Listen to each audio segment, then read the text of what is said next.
La séparation amoureuse, sans aucun doute l'une des expériences les plus déchirantes de la vie, laisse souvent derrière elle un mélange complexe d'émotions tourbillonnantes, qu'elles surviennent de manière anticipée ou qu'elles frappent comme un coup de tonnerre dans un ciel serein.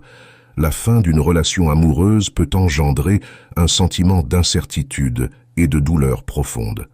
Cependant, au-delà de cette douleur initiale, existe un chemin vers la guérison et l'acceptation.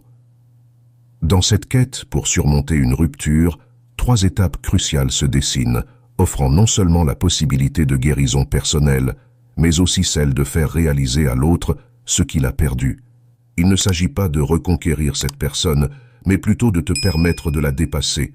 Alors, sois attentif à ces 3 étapes, car si tu les suis, je t'assure qu'elle prendra conscience de ce qu'elle avait.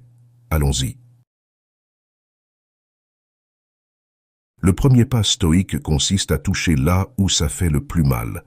Et il n'y a pas de meilleure manière que d'utiliser l'indifférence. Laisse de côté la vengeance, car ce n'est pas la meilleure option pour toi, ni pour que cette personne réalise ce qu'elle a perdu. Crois-moi, elle ne te valorisera pas, au contraire. Ce qui fait le plus mal, c'est lorsque notre ego est touché. Nous avons tous traversé cela dans notre vie, et c'est douloureux, surtout lorsque tu ressens toujours quelque chose pour cette personne. Mais tu réaliseras que c'était nécessaire à ce moment-là pour toi. Beaucoup essaient de récupérer l'amour d'une personne en croyant qu'ils n'ont pas donné assez, mais cela ne fera que t'éloigner davantage et te causer plus de douleur. Montrer de l'indifférence envers elle est la clé. Bats-toi pour tes rêves, tes projets, et réalise que ta vie ne tourne autour de personne d'autre que toi-même. Change ta façon de penser et valorise-toi davantage. Le pire châtiment est qu'elle voit que tu as décidé de t'éloigner et qu'elle ne pourra plus te manipuler.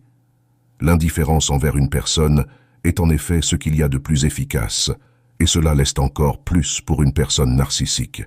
Ne t'inquiète pas si les premiers jours tu te sens au fond du gouffre, crois-moi, ça en vaudra la peine, même si tu ne peux pas le voir maintenant. Cette personne se demandera pourquoi tu ne la cherches pas et réalisera qu'elle a perdu le contrôle sur toi. La deuxième étape consiste à lâcher prise, avancer et sourire. Nous entrons dans la phase la plus cruciale. Cette personne ressentira probablement des regrets de ne pas t'avoir valorisé, mais cela ne signifie pas que tu devrais retourner vers elle. Elle pourrait te dire tout ce que tu veux entendre, te faire des promesses qu'elle n'avait jamais tenues auparavant. C'est là que tu dois montrer ta force. Tu pourrais te sentir puissant maintenant que les choses ont changé et qu'elle te cherche, ou bien tu pourrais retomber dans son jeu. Mais souviens-toi d'une chose, cette personne n'a pas vraiment changé. Elle cherche simplement à réaffirmer son pouvoir sur toi. Si tu retournes vers elle, tu finiras par redevenir celui que tu étais au début. Sois fort, guéri, laisse-la partir et avance sur ton chemin avec le sourire. La personne idéale pour toi t'attend, celle qui t'aimera sincèrement. Travaille sur ton estime de toi, apprends à t'aimer et à te respecter, et fixe des limites avec cette personne toxique. Il est temps d'avancer et de rencontrer de nouvelles personnes et de vivre des expériences qui te feront grandir. Avec le temps, tu pourras la regarder dans les yeux et lui dire merci pour ce qu'elle t'a fait ressentir. Ne laisse personne avoir de pouvoir sur toi, car c'est toi qui détiens ce pouvoir. La troisième étape consiste à couper tout contact avec cette personne. Même si, dans la première phase, il te semblera presque impossible de ne pas la chercher ou de ne pas lui envoyer de message, il est primordial de résister à cette tentation. Ne réponds pas à ses appels, laisse ses messages en « vue » s'ils arrivent, et fais en sorte qu'elle ne puisse pas te trouver. Rappelle-toi que ces étapes sont destinées à te permettre de surmonter cette personne, et non à la récupérer.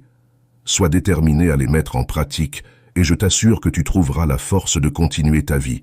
Éviter tout contact avec cette personne te permettra d'être en paix, surtout après avoir eu une relation toxique. Elle commencera à réaliser ce qu'elle avait et doutera, même si elle le nie, qu'elle ne t'a peut-être pas assez valorisé. C'est ainsi, quand nous perdons quelque chose, nous commençons à le valoriser, mais quand nous l'avons à peine, nous le sous-estimons. Maintenant, c'est à ton tour de te valoriser. J'espère que la vidéo t'a plu et que tu y as trouvé de la valeur. Si c'est le cas, n'hésite pas à t'abonner, à laisser un j'aime et à partager ton expérience personnelle dans le domaine du stoïcisme. Beaucoup de personnes ont vécu ou vivent des situations similaires à la tienne et ensemble, nous pouvons nous soutenir. Si tu te retrouves sans mots, écris simplement « nouvelle page » pour montrer que tu fais partie de la minorité qui a suivi la vidéo jusqu'à la fin. Merci beaucoup pour ton attention et à la prochaine.